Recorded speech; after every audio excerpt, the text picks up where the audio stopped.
Hey leaders, in this episode of Building a Culture of Collaboration, I'm super excited to be joined by good friend and retired Superintendent Chris Smeaton. In this episode, we're going to tap into Chris's extensive experience as an educational leader to hear the advice he would have to give in relation to building teams and tapping into the collaborative capacity of your organization. So let's get started.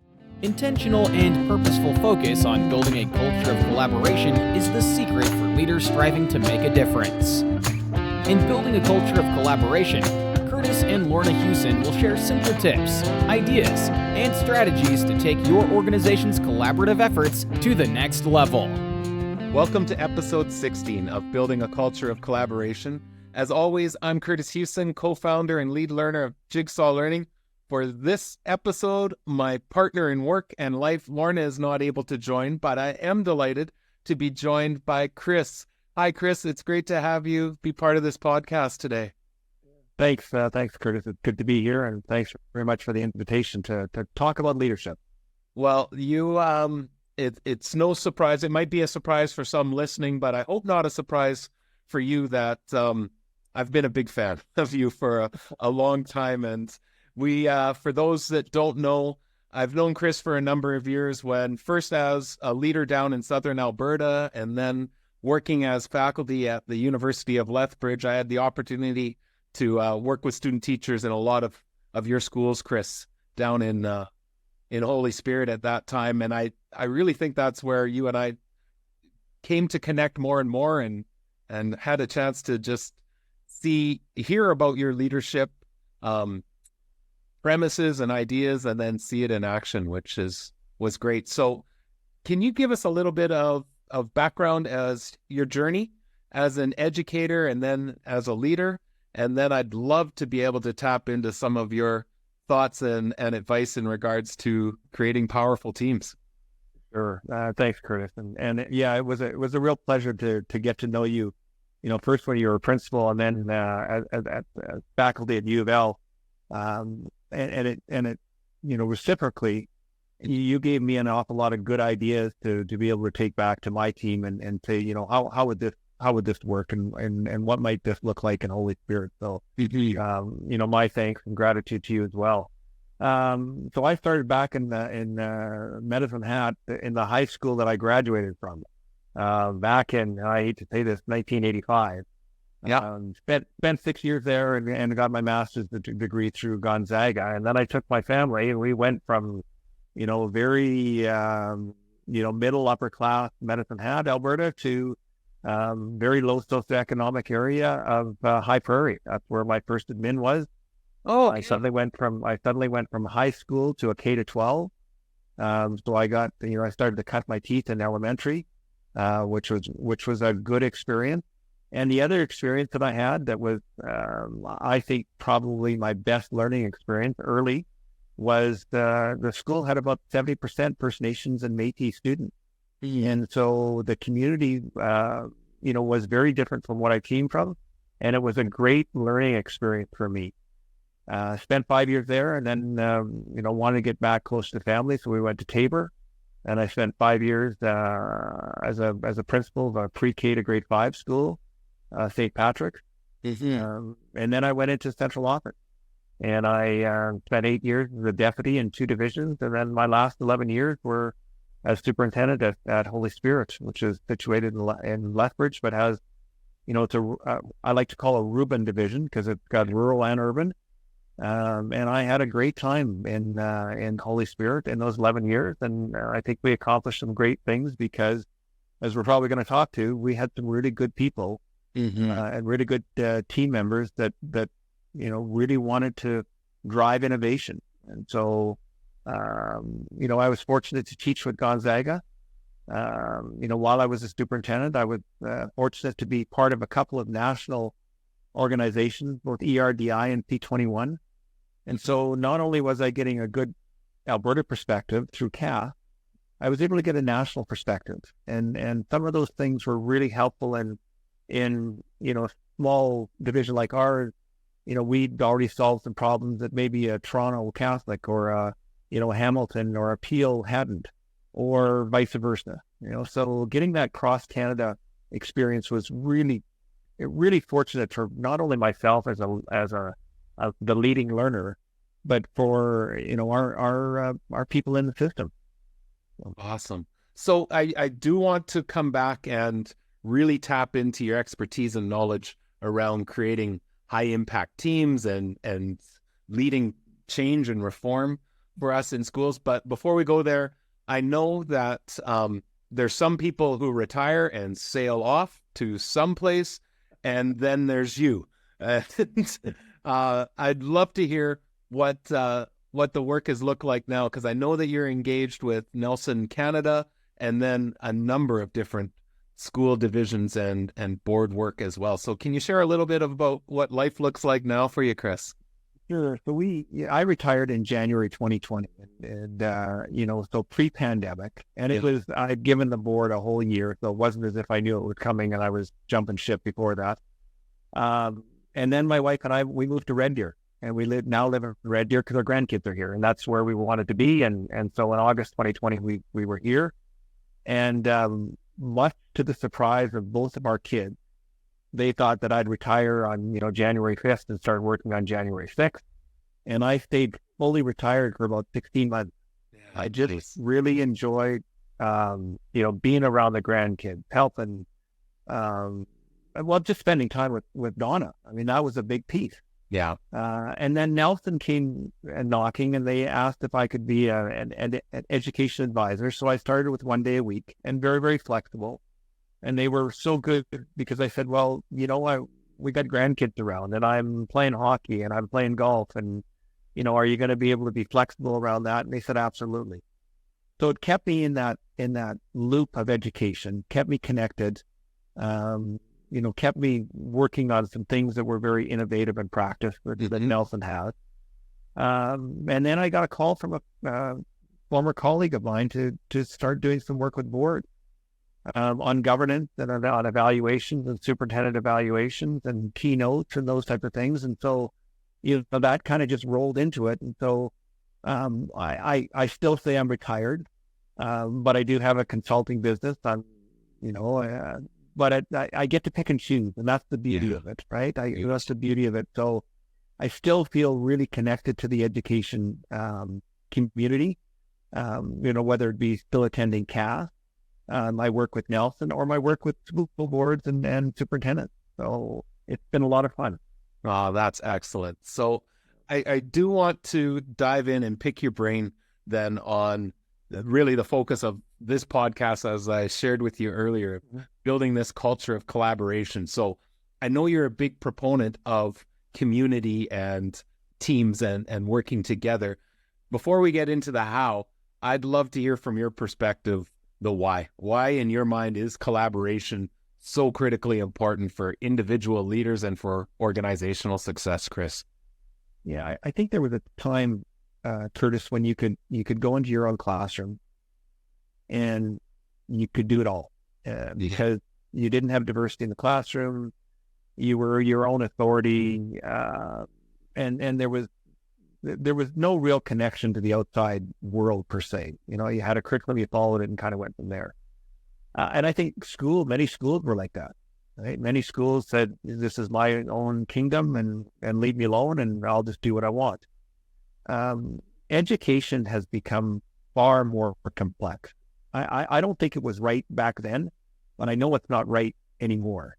Yeah. Right. And with the complexity that we have in our classroom and just the changing society, the old thing, schools can't do it alone. The individual teacher can't do it alone. Individual leaders can't do it alone. And so instead of, my big thought process, my big why was, don't create a division of school, create a school division. Yeah. And take your best people and gather them, and to me, my best people were always the principals in our schools and my central office team, and gather them and bounce ideas around and see what does this look like and make it a very collaborative approach to change, because change is really, really difficult, almost impossible to do alone, and it's still tough to do as the team. Yeah. But the chances of success are far greater when you're doing it, from a team perspective. Absolutely. So, and I'm smile. If anyone's listening to just the audio, you didn't get to see the smiling and the nodding as you were sharing there, Chris. So, let's start from when you're in that role of superintendent. I know that you were in schools. That was a huge priority for you. You were very much a believer of being in schools when you were in that system role. So let's imagine I'm a new school leader. I've come into this school. I'm just eager and gung-ho, and you've sold me on the why of collaboration. But man, I'm just not sure of the how. What type of advice might you give me as a new leader that's trying to create that culture of collaboration and not quite sure where to go, or how to start really identifying the ways I can create team within my school? I think probably it starts before that. In terms of you build a really strong succession plan in your division. So I don't think there was anybody that came into a principal role that hadn't kind of done some work prior as an associate principal and those type of things. So it wasn't so much advice. I'm not a big believer in giving advice, because if it goes south, it's always it's always your fault, not someone else's. Yeah. A real big believer in reflective practice. And so part of the reason why I always went into schools was to ask questions, ask reflective questions, and instead of saying, how is it going? What are some ways that things are going well? What are, and to build a competent leader. I for a long time believed that the most significant and influential person in a school division isn't the superintendent.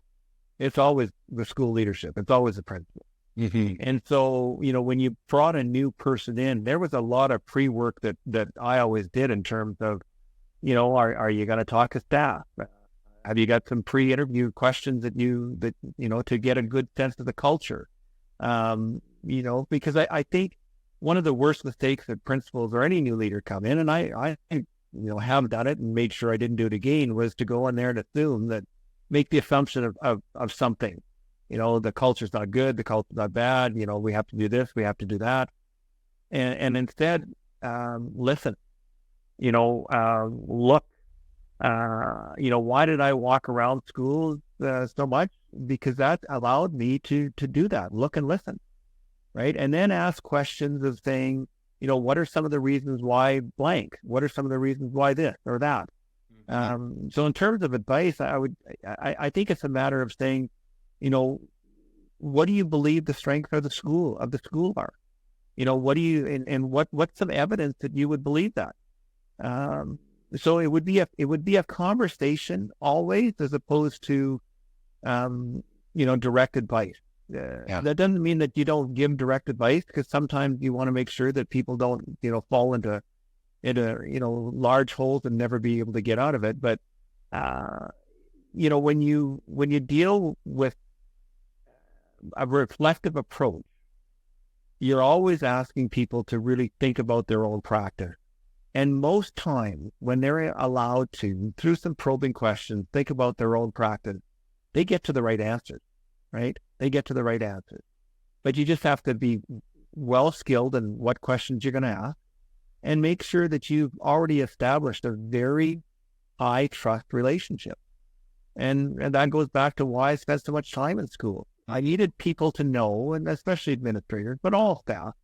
I needed to know Chris the superintendent, but also Chris the husband, and Chris the dad, and Chris the grandpa. And, those are important pieces. So they just didn't see me with only one hat, right? Yeah. But that's the piece. Is build effective relationships, and ask good open-ended questions to draw them into being very reflective of their practice. Well, and really in doing that, Chris, too, I can imagine that you're modeling through that process of what myself as a school leader could be doing with my staff as well, right? Be asking questions and not making those assumptions. So when you talk, sorry. Yeah, so I think that's the key piece, or that's one of the key pieces, Kurtis, is don't don't expect anything out of your administrators or your teachers that you don't role model yourself. Yeah. Right. So if you say, we've got to be really collaborative, but then you get them around the table and say, by the way, this is the only decision we're making, then it rings hollow. So if you want to build whatever culture you want to build, you better make sure that you're demonstrating it first and foremost. Well, and you hear this often, right? If you want something that's the wrong word. If you're trying to create something as a leader, you go first. You model it and you live it if you expect others to be able to live it or to make adjustments that are going to fit for them. So we know that trust then is so critical when we're creating highly effective teams, and Amy Edmondson talks about this idea of psychological safety. So what have been some tangible things that you've either practiced yourself or have seen done really effectively that builds that sense of trust and psychological safety? How in your mind would you go about doing that, Chris, in addition to the relationships which you already pointed to? We'll be right back to continue this episode. As school leaders, we have mounting pressures to ensure that data is not only being used to inform our responses, but can be leveraged to evidence if what we're doing is leading to better outcomes for students. Planning for the effective use of data with our teachers is hard, but it doesn't have to be. When schools have a targeted plan for the collection and utilization of data and evidence related to student success, conversations become more focused and staff can see the impact their collective practices are having for students. Join me for the online on-demand workshop, Establishing a School-Wide Data and Evidence Plan. 10 considerations to maximize the use of data in your school. Part of our Supporting Collaborative Response series. In this workshop, I share 10 considerations for school leaders when establishing a school-wide data and evidence plan focused on the key measures being used to inform priority areas. I also share numerous resources, templates, and samples to help support the effective determination, scheduling, collection, organization, analysis, and sharing of that data. Purchase the workshop and you'll also have the ability to replay all or any portion of the workshop as you wish. Access this on-demand workshop today to learn more about how to effectively align your school's data and evidence as a foundational component of a school's collaborative response. And now back to our conversation. I think one of the traits of great leaders is vulnerability. Yeah. Right. And if I want to create a safe environment, then I'm going to ask people to step out of their comfort zone, because that's what learning is all about. You step out of your comfort zone, you go from competence to incompetence, back to competence. If I want people to do that, then I better show them that it is a very, very safe environment to do that. And part of that is by allowing myself to be seen as vulnerable. Right? The old adage that the leader knows everything, what a crock of BS. Yeah. We don't. Right? I had another guest on a few episodes back where they had talked about that Superman syndrome, right? Of thinking you have to know and do it all, and it's foolhardy. Yeah. So you create, you talk about vulnerability. And so, I'll give you an example. When you do things publicly, you expose yourself to criticism. So, when I first took over as superintendent, I said, I promise that I will be in every school and meet with every staff within the first, I think it was before Christmas. That was 15 schools in 4 months. And I had to, with all my job, but it was an open promise, and it created vulnerability and said, I got to do that. Mm-hmm. When I said that around literacy and numeracy, I said, I'm not a great reader. I'm not a great writer, but I tell you what I'm going to do. I'm going to demonstrate publicly, and I'm going to start writing a blog. And I know they may not be very good at the time, but I know they'll get better because I'm going to do it. Right. And so you show that vulnerability about anything. Right. Yeah. and so you allow people to bring their own hesitation of change just down a little bit, because you become real, right? And then the other piece you do to, the tangible is you just hire really, really good people, way smarter than yourself. Yeah. Right? Way smarter than yourself. That shows that you are not intimidated by smarter and better people, right? I mean, yeah, I would, the first example I would use is Lauralee Lenore, right? Way smarter than me in anything around curriculum. And she was one of my first hires. Why? Because I needed someone that was smarter than me, that could lead the work of innovation, right? And so that's what you do. You hire smarter. You surround yourself with people that are better than you at things that you may not be as good at. And then that shows that those people are valued, right? Those people are valued. When you ask opinion, you want their input. And that's where you start to develop that collaborative network, because people feel that, it's not a hierarchical system anymore. It is, it's very flat, and everybody contributes, and everybody should contribute, and everybody should be encouraged to contribute. Yeah. And, it's interesting when you're sharing that hiring, because I know sometimes as a leader, you inherit, and you have people that are on your team already existing. And I found I had to do what you had shared before of being able to step back, listen, not make assumptions, and then find out that someone who I assumed did not have a skill set in a particular area, I either wasn't looking deeply enough, or I wasn't recognizing other areas where they had strengths and skills. And if we can find those strengths and skills and liberate and utilize them effectively, wow, that becomes really powerful. Yeah. And I think that's the piece that's really important for a leader, is knowing your own strength, knowing other strengths, and then building your team. I just finished Lencioni's book, The Six Working Geniuses. Yeah. And, I wish I would have had that when I was the superintendent, because as I'm going through the book, I'm going, yeah, that's so-and-so, that's so-and-so. Yeah. Well, I can see where we're missing. But, that's a piece of that learning that we need to, when we say lifelong learning, there's a difference between being learned and being a learner. And I really focused on, in my career as superintendent, to be a learner, right?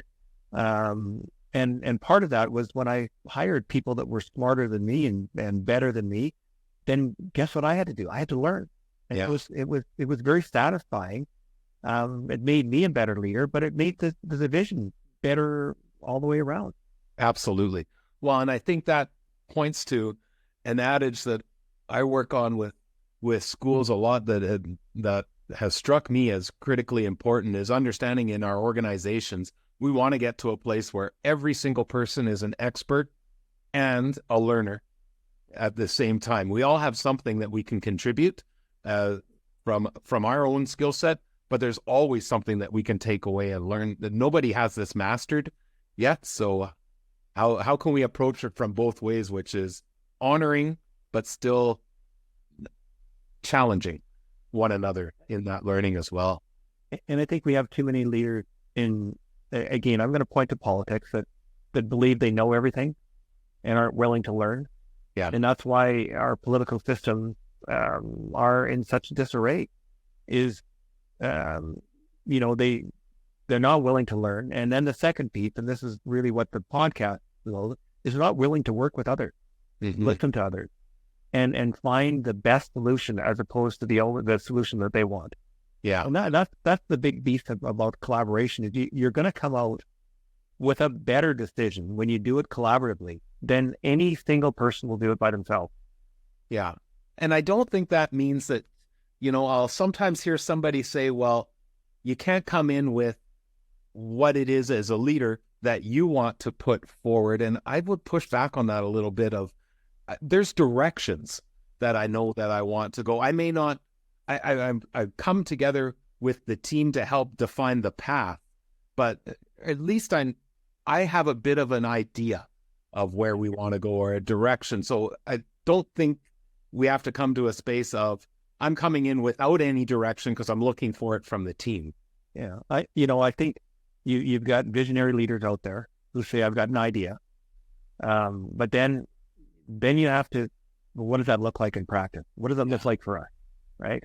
So, and I think what I tried to establish is I wanted every one of our people that we work with to be visionary, to be able to say, I've got an idea. Right. And then we'd roll up our sleeves and say, well, what does that look like in practice?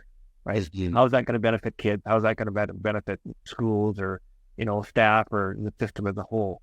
But no idea should be, just pushed aside because it comes from, X person. Yeah. Every idea should be looked at. And so that's what you brainstorm. And that's why you brainstorm, is to flesh out those ideas. And when people feel that they can bring their ideas to the table, then that's pretty powerful, because then you're going to get a better decision, a better path forward than you ever would if you don't have that brainstorming, portion of the decision making.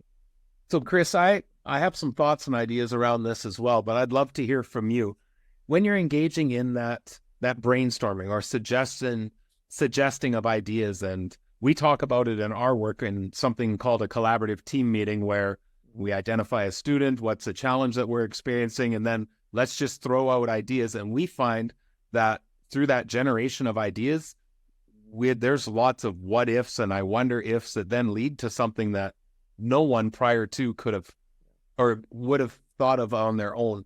But what would be some ways that you would suggest that when we're engaging in that I suggest an idea and someone goes, no, I'm not sure if that would work, and all of a sudden I start to shut down? Because I see that sometimes in those conversations where we're in idea generation and people shut down or there's judgment that comes. How would you counteract that? Yeah, I'm going to give you Jigsaw Learning credit on this one, because I had to do work with a board, and they wanted to look at governance principles and board norms.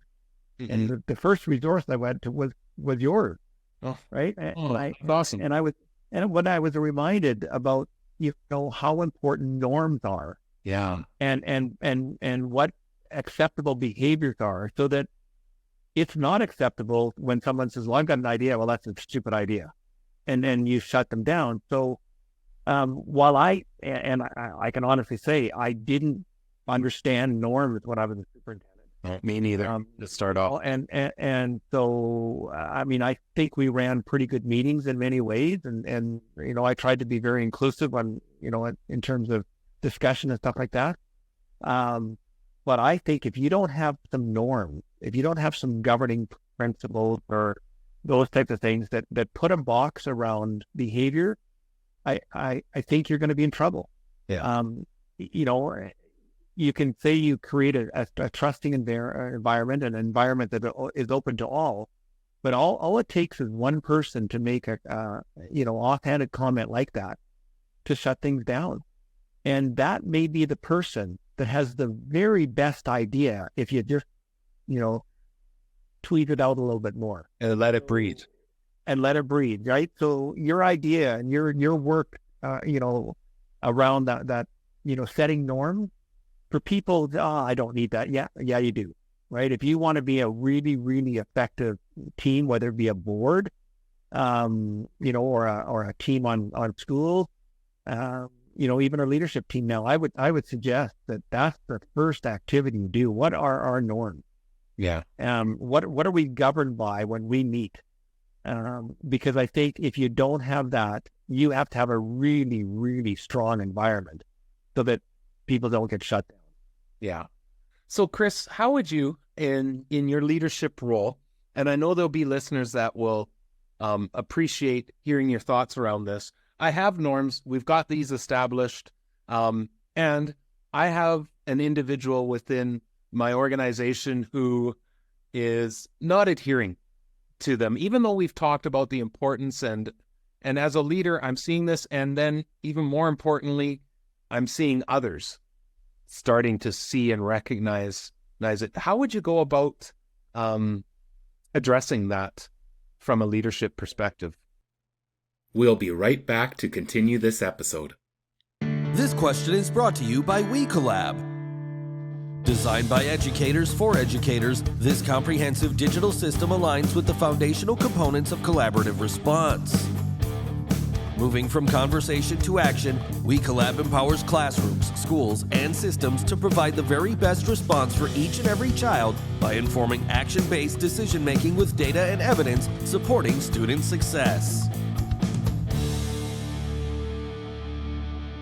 And now back to our conversation. The first is the saying, praise in public and criticize in private. Yeah. So, there's that will always be the first thing is you need to have that conversation with the individual in private.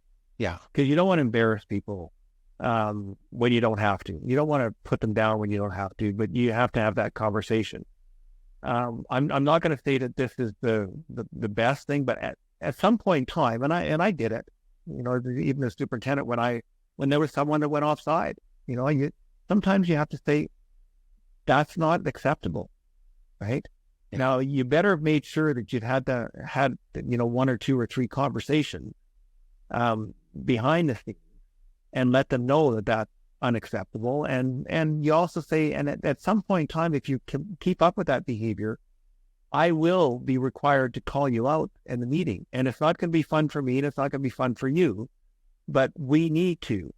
Now, that's the one end of it and then the other end of it.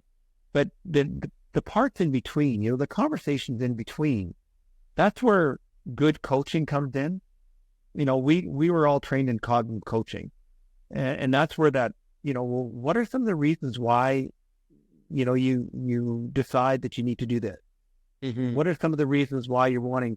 And many times it may be just a lack of understanding or a lack of awareness that they are doing that. Right. And so, we talk about being proactive. That's what you do. You try and be as proactive as you can so that you don't have to, put the hammer down in a meeting and saying that's unacceptable. So have the conversation. If it needs to be a coaching conversation, make it a coaching conversation. And most time, people are good intentioned and you can get them to the point. If there can't be good intentioned, if they don't want to be intentioned, then that's a different conversation. Yeah. That's a different conversation. Yeah. It's almost that skill versus will that we have with students as well. I really like that, Chris, and that idea. We're still honoring the human, the person that is there and trying to understand what's there. I think and this is one of the things that I've learned that you pointed to as well, is clarity. Trying to just maintain clarity, and there's things we can do proactively, like, why is this norm important? We've said that we'll arrive on time and prepared. Why? Let's talk about the why for that. And it may be that the person didn't understand that when you arrive 5 minutes late, it's actually not honoring the other people's time as well. Well, I hadn't really thought of it that way. Yeah. And so that, again, that's why I give credit to Jigsaw Learning and New Learner for that, because it changed my understanding of norm and allowed me to do some really good work with a couple of boards that have now taken kind of the next step in their governance journey to get both governance principles and board norms. Yeah. Oh, that's awesome to hear, Chris. Well, we are getting close to wrapping up here, but there's a question we love asking each one of our guests when they come on, and it's a little bit of in the spirit of, if you knew then what you know now. And you've pointed to a couple of things already, but I'd love to ask, what advice, and I know you said I don't like giving advice, or what learning would you share with your past self in relation to sustaining or establishing and sustaining highly impactful collaborative cultures? If you could go back and talk to Chris up in High Prairie years ago, what would you say? Well, I think Chris back in High Prairie was a pretty cocky leader to begin with. He was overconfident. He was learned because he just finished his master's, but he really didn't believe on being a learner, right? And I had to learn that the importance of being a learner. And I wish I would have known it quite a bit earlier, because I think what would have happened is there was some really good things that would have been for kids that didn't mesh with the way I thought kids should learn. That if I would have been a learner, I probably would have implemented them much sooner and much better. Mm-hmm. And just the idea of collaboration, right? When I first got in, it was okay for the principal to be kind of the, I'm the go-to person, I'm the Superman, and let it go. Instead of really developing some stronger teams. I had some good teams, there's no doubt, but some stronger teams, some stronger collaboration.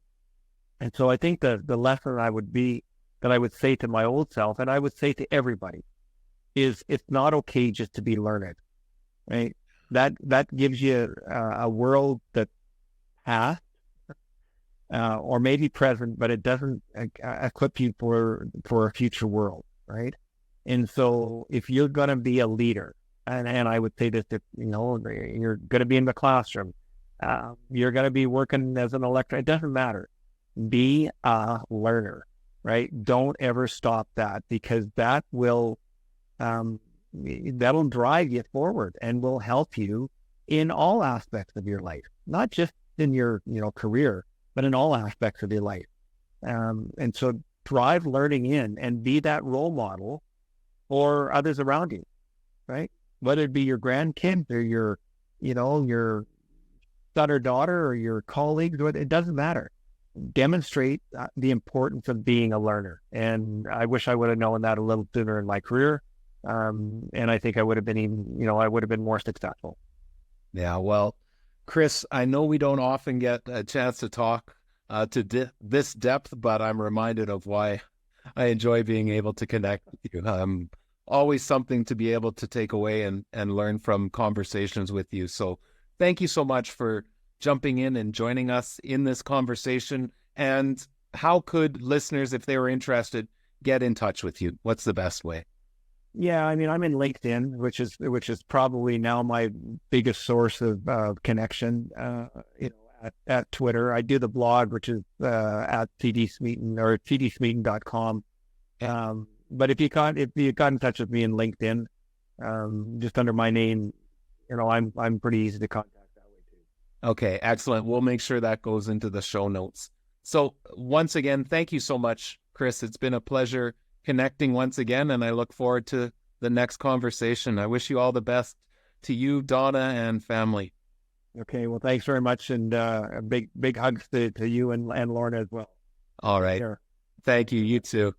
Wow. Always so much to be able to glean when engaging in conversation with Chris. And I always appreciate his outlook that really exemplifies not only solid leadership, but understanding that the who of who we're working with is really critically important. And that really comes out in that conversation. So some key learning that comes away, and I was deeply humbled to hear the influence of work that we share out that we think is critically important around norms.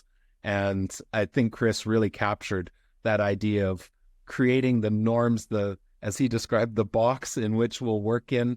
And sometimes people will hear that and think, well, that's kind of constrictive.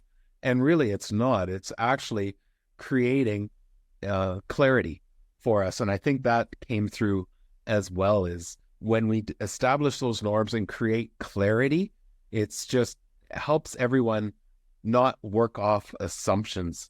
And I think that him talking about not making assumptions and listening when we're in organizations, not assuming what we think or have heard about this student or this colleague or this even school. We have to come in and listen and really try to understand. And anyone who's been following this podcast through a few episodes now has heard vulnerability come up numerous times. And I think Chris not only expressed it, but then modeled it really effectively himself when saying, as a young leader, this is who I was. And I myself can really identify with that idea of cocky or overconfident. And I think he really exemplified vulnerability when sharing that and leading to that, the learning he's done around being a learner rather than being learned, which that one will stick with me for a little while. I thought that was great. So as always, I really encourage you to share this episode with a friend, a colleague that you think it would be beneficial. Subscribe if looking to hear from future thought leaders and other tips and strategies for building that culture of collaboration. We'll ensure that there's some of the information to connect with Chris and his blog that is in the show notes, as well as we'll include some notes about creating norms within your organization. We have a free guide that may be of value for you as well. We also talk about it in our book, Collaborative Response. So please feel free to use the code JLPodcast10, and I'll put that down in the show notes as well to get a discount off that book if it's of value of looking at how to set up highly impactful teams within your own organization. With that, I wish you all the best moving forward. And in the words of my wife, Lorna, see you soon. Jigsaw Learning, founded by Kurtis and Lorna Hewson, is a team of educators who work with schools, districts, and educational leaders to establish collaborative response to ensure success for all students. Because every child deserves a team.